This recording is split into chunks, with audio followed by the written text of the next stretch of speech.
people, whatever, migrated away from the equator. That seems like a solid story, right? Would you agree? Well, as an evolutionary psychologist, we have to study a lot of evolutionary biology and heritage and stuff like that. So I would not. On one end, I have a cognitive dissonance to tell you, no, I don't believe that, because I believe in a totally other woo-woo side, which is very contradictive of my degrees. On the other end, on this three-dimensional world, you I would never. Correct. Steph, I would never take anybody's dignity away from them. Can we agree on that? Like that we're human beings and, we're afforded our dignity. I would never do that, but that is... let me slow down. Let's just put it in some terms here. Would I never is a very definitive word to say that I don't believe I ever have intentionally done that. Would I ever do it? I don't know if I would. I hope I would not. My intention is not to do that, but do I ever know if, shit comes to shit and I'm me versus them? I was in the Marine Corps for 15 years, but what I'm saying is that, I can't say I would never because it's too definitive a word, but I can say that I intentionally would hope that I would never do that, if that makes sense. Can I make fun of us right now? Yes, that's the best way. That's the truth. Hey, everyone, welcome to another edition of Comedians, Stupid People on Clubhouse, especially the names Sasha and Steph. The names that start with S are absolutely retarded. Rebrand, refocus. I would like to ask, so when I joined the room, comedian was giving you shit about something, and I missed it. Can you please tell me? Please tell us. This comedian is a fucking hard nut to crack. Okay, welcome to the club.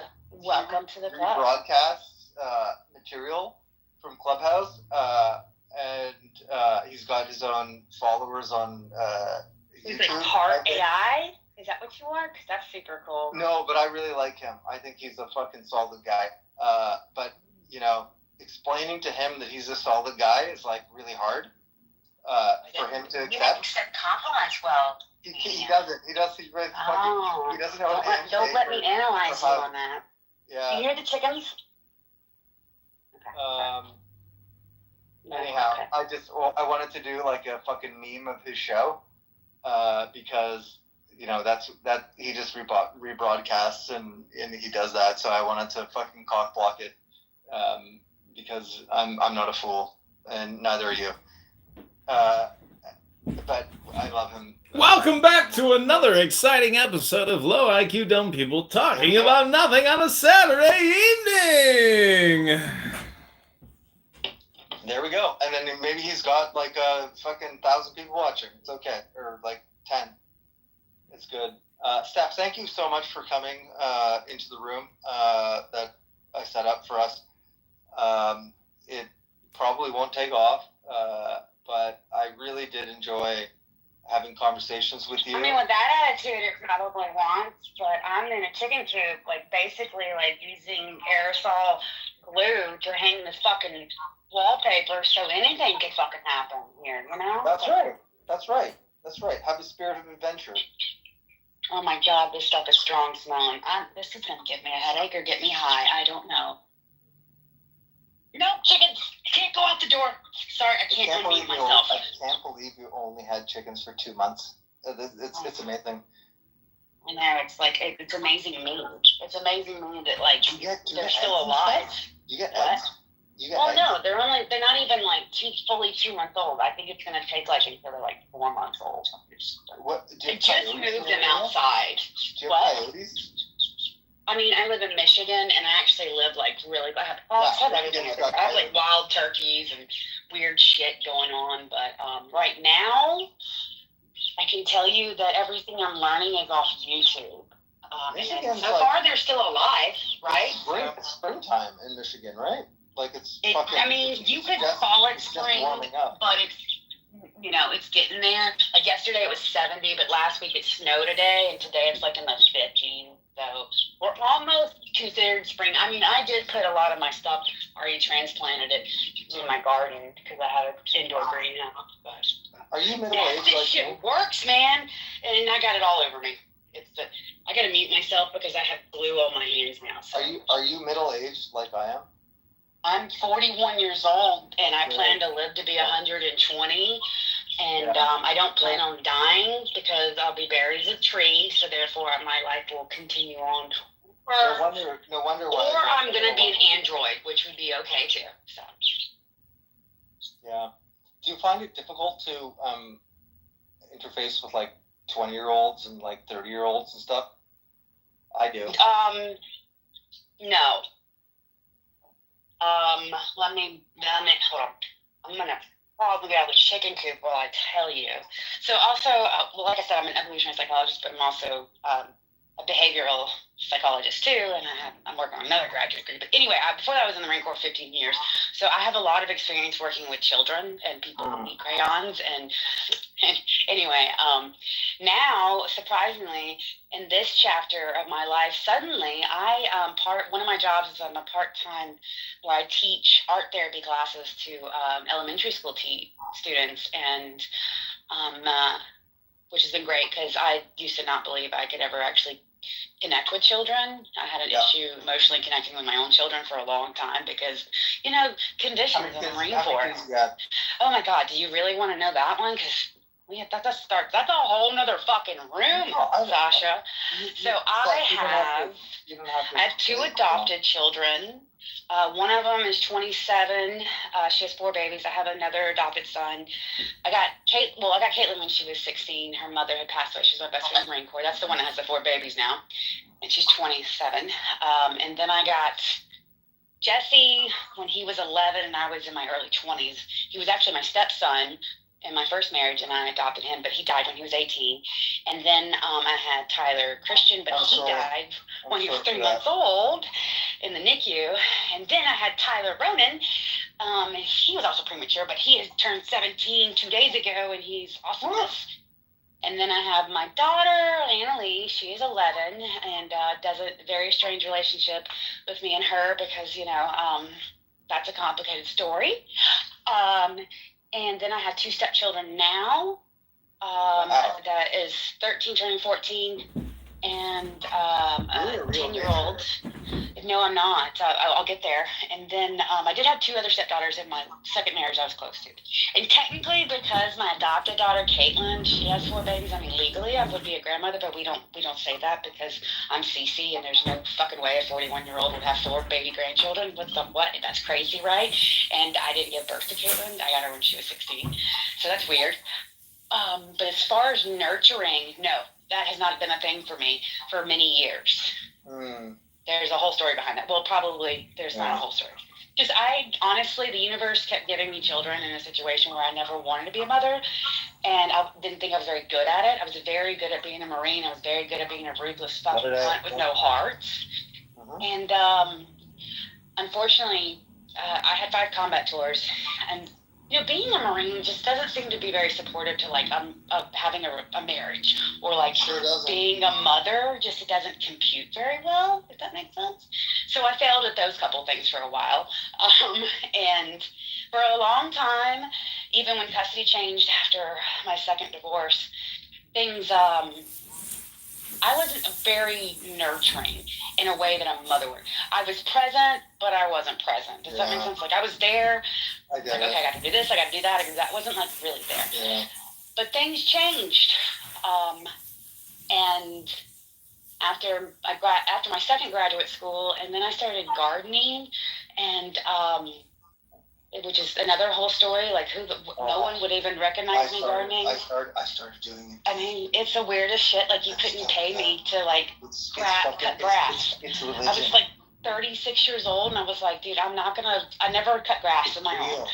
I mean, I'm being serious. I never cut grass, and I was like, why do I need to learn to cut grass? It wasn't essential to my survival all this time. I either lived in a home that somebody cut the fucking grass for me, I paid somebody, or my husband did it. So why do I need to learn how to cut grass? But then I was in a situation where I didn't like how the people cut my grass, and the guy that is now my third husband, I moved into his house before we got married. And so mine, well, anyway, he had these ugly ferns, and I just couldn't stand the ferns, and I ripped them out. Next thing I know, speed 5-6 years later, here I am, and I mean, I'm really good at gardening, so that's where we're at. Anyway, long story short. How many years did it take you?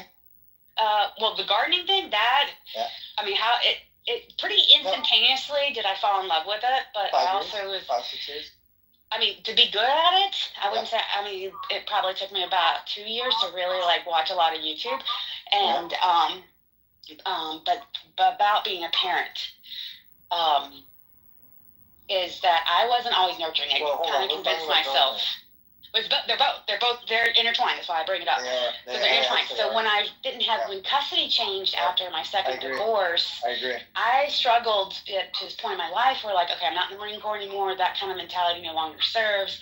Now I have these degrees in psychology. I'm more aware, but my children weren't around. I only had them like part times of the year, summers, holidays type thing, and I had a void for a while. Yeah, and, you know, it's messed up. So garden came in my life. I'm almost done.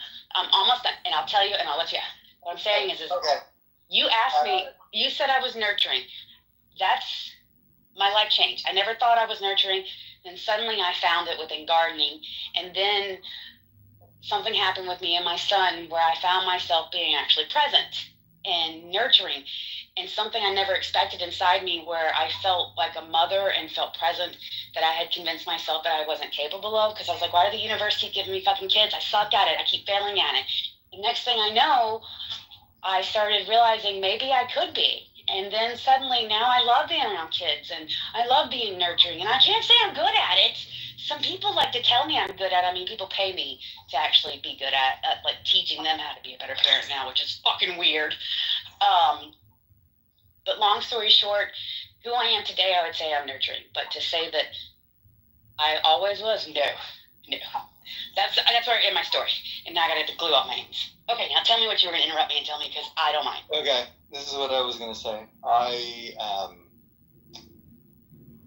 I'm a silent observer a lot of the times, and I take time to assess people and to see if they're full of shit. And I've asked you a series of questions in the last couple hours, and you always have the right answer. So it's really suspicious. That would be suspicious, huh? No, I know you're a real person. I know. Oh, thank you. That's the face. That actually. That's a real compliment. That's a real compliment. I suck at compliments, comedian, so I feel you. So that's a real compliment. I actually really thank you for saying that. Compliment. Let me finish it, okay? I get excited like you do. You know, I want to talk. But I'm very discerning as a person. Like I can fucking smell a fart in the wind, like very readily. And all of the battery of questions that I've given you, they're very subversive. You probably didn't even know them. You probably didn't even know that you were being tested. But you were being tested by me, and you have not. You passed. You passed. Okay. It's very strange. You know, I'm just giving you a big compliment right now. That's all. I really appreciate it, and I hate that my phone cut out for 10 seconds of it, because I was like, oh man, I passed the test. I didn't even know I was taking it, because like I have really bad test anxiety. So if you would have told me, I probably would have failed. But that really is a really great compliment. I was actually speaking to a friend of mine how I suck at taking compliments, and I'm working on that. But she laid it out for me that when you're being authentic and you're being real, part of receiving compliments is kind of like, are they complimenting you, one of your masks that you're showing that you want them to know about you? Are they complimenting that? Because that's hard to take for most people. But if you're being real and authentic, it's a lot easier to take a compliment, because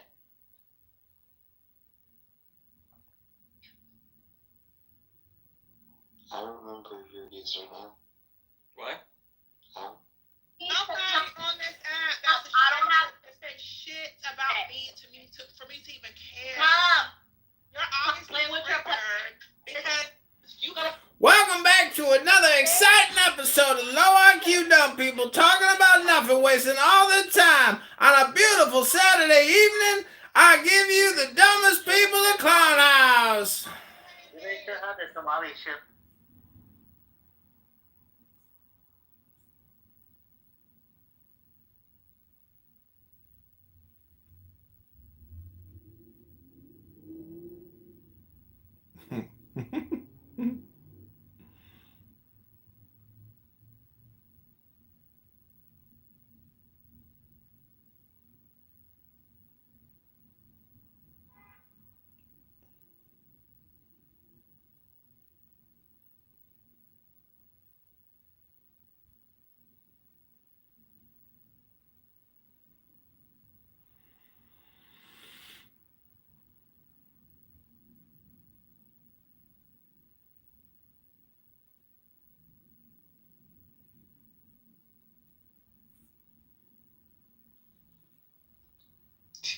It says on the internet that Shira is the brightest star in the night sky. The Quran mentions that Shira, she's the brightest stars. Serious. According to some